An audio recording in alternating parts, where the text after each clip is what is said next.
Assembly సాక్షిగా BRS BJP ఒక్కటైపోయారు. ఈ రెండు పార్టీలు ఒక్కటే, జనాల ముందు మాత్రం వేరువేరుగా నటిస్తుంటాయని కాంగ్రెస్ నాయకులు ఎప్పటి నుంచో ఆరోపిస్తూనే ఉన్నారు. వాళ్ళన్నమాట ఈరోజు మంగళవారం అసెంబ్లీలో అక్షరాల నిజమైంది. శాసనసభ సాక్షిగా బీఆర్ఎస్ ఎమ్మెల్యేలు బీజేపీ ఎమ్మెల్యేలు ఒకే మాట మీదకి వచ్చి కాంగ్రెస్ ని కార్నర్ చేయడానికి ట్రై చేశారు. అయితే కాంగ్రెస్ మంత్రులు పొన్నం ప్రభాకర్, ఉత్తమ్ కుమార్, శ్రీధర్ బాబు లాంటి వాళ్ళు వాళ్ళకి కౌంటర్ ఇచ్చి సైలెంట్ చేశారు. అయితే మేమంతా ఒక్కటే అనేలా బీఆర్ఎస్ బీజేపీ ఎమ్మెల్యేలు ఇలా ఉన్నట్టుండి ఎందుకు బయటపడ్డారు? అసలు ఏ విషయంలో ఈ రెండు పార్టీలు ఒక్కటయ్యాయి? కులగణన ఎస్సీ వర్గీకరణపై చర్చించేందుకు ప్రత్యేకంగా సమావేశమైన తెలంగాణ అసెంబ్లీలో ఓ షాకింగ్ సంఘటన జరిగింది. అదేంటంటే కులగణన సర్వేపై శాసనసభలో చర్చ జరుగుతున్న సమయంలో బీజేపీ ఆదిలాబాద్ ఎమ్మెల్యే పాయల్ శంకర్ సర్వేలో బీసీల జనాభా తగ్గిందని, దీనికి కారణం ఏంటని ప్రశ్నించారు. కులగణనలో చాలా తప్పులు జరిగాయన్న ఆయన సమగ్రంగా సర్వే జరగలేదని ఆరోపించారు. ప్రభుత్వం నిర్వహించిన సర్వేలో ప్రజల్లో ఎన్నో అనుమానాలున్నాయని, 2014 సమగ్ర కుటుంబ సర్వే లెక్కలతో పోల్చి చూస్తే ప్రస్తుత సర్వేలో బీసీ జనాభా తగ్గడం విచిత్రంగా ఉందన్నారు. లోక్సభలో రాహుల్ గాంధీ కులగణనపై అద్భుతంగా మాట్లాడారని, ఆయన వ్యాఖ్యలు విని చాలా సంతోషపడ్డారని, కానీ రాహుల్ మాటలకి తెలంగాణలో కాంగ్రెస్ ప్రభుత్వ పనితీరుకు సంబంధం లేకుండా ఉందన్నారు. ఎక్కడి దాకా ఎందుకు, నా ఇంటికే సర్వేకు సంబంధించి 2 స్టిక్కర్లు అంటించారు.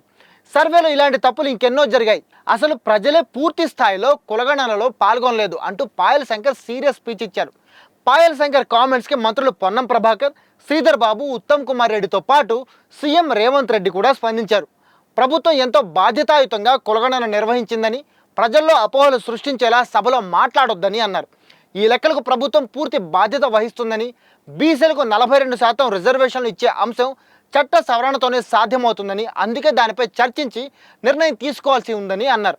అయితే రాబోయే సర్పంచ్ ఎన్నికల్లో కాంగ్రెస్ పార్టీ 42% సీట్లు బీసీ అభ్యర్థులకు కేటాయించబోతోందని రేవంత్ రెడ్డి చెప్పారు. అయితే పాయల్ శంకర్ మాట్లాడుతున్న సమయంలోనే సీఎం, మంత్రులు మధ్యలో లేచి సమాధానం ఇవ్వడం మొదలుపెట్టారు. ఇది చూసి ఉన్నట్లుండి బీఆర్ఎస్ ఎమ్మెల్యే తలసాని శ్రీనివాస్ యాదవ్ లేచి కాంగ్రెస్ నాయకుల తీరును విమర్శించడమే కాకుండా పాయల్ శంకర్కి సపోర్ట్గా మాట్లాడారు. సభలో బీసీల హక్కుల గురించి చాలా ముఖ్యమైన చర్చ జరుగుతుంది కాబట్టి ముందు సభ్యులు చెప్పేది వినండి, మంత్రులు చివరిలో మాట్లాడండి, మధ్యలో అడ్డు తగలడం కరెక్ట్ కాదు, ప్రతి సభ్యుడు చెప్పే విషయాన్ని, సూచనలని ప్రభుత్వం వినాలి అంటూ పాయల్ శంకర్కి సపోర్ట్ ఇవ్వడంతో అంతా షాక్ అయ్యారు. అంతేకాకుండా బీసీల విషయంలో పాయల్ శంకర్ చేసిన వ్యాఖ్యల్ని సమర్థిస్తూ ప్రతి సభ్యుడు చెప్పే విషయాన్ని, సూచనలని ప్రభుత్వం వినాలి అంటూ పాయల్ శంకర్కి సపోర్ట్ ఇవ్వడంతో అంతా షాక్ అయ్యారు. అంతేకాకుండా బీసీల విషయంలో పాయల్ శంకర్ చేసిన వ్యాఖ్యల్ని సమర్థిస్తూ 10 ఏళ్ల బీఆర్ఎస్ పాలనలో బీసీలకి ఏం జరగలేదని కాంగ్రెస్ మాట్లాడుతోందని, మరి 55 ఏళ్ల పాటు పాలించిన కాంగ్రెస్ ఇప్పటి వరకు బీసీల కోసం ఏం చేసిందని ప్రశ్నించారు.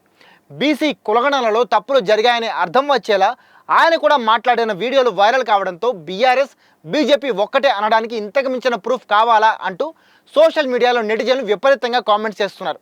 మరి మీరేమంటారు? నిజంగానే బీజేపీ బీఆర్ఎస్ ఒక్కటే అని మీరు కూడా అనుకుంటున్నారా? లేదంటే బీసీ కులగణన విషయంలో మాత్రం కాంగ్రెస్ వ్యతిరేకంగా ఈ రెండు పార్టీలు పనిచేస్తున్నాయంటారా? అలాగే ఇప్పుడు రాష్ట్రంలో జరిగిన కులగణనపై మీ ఒపీనియన్ ఏంటి? కామెంట్ చేసి చెప్పండి.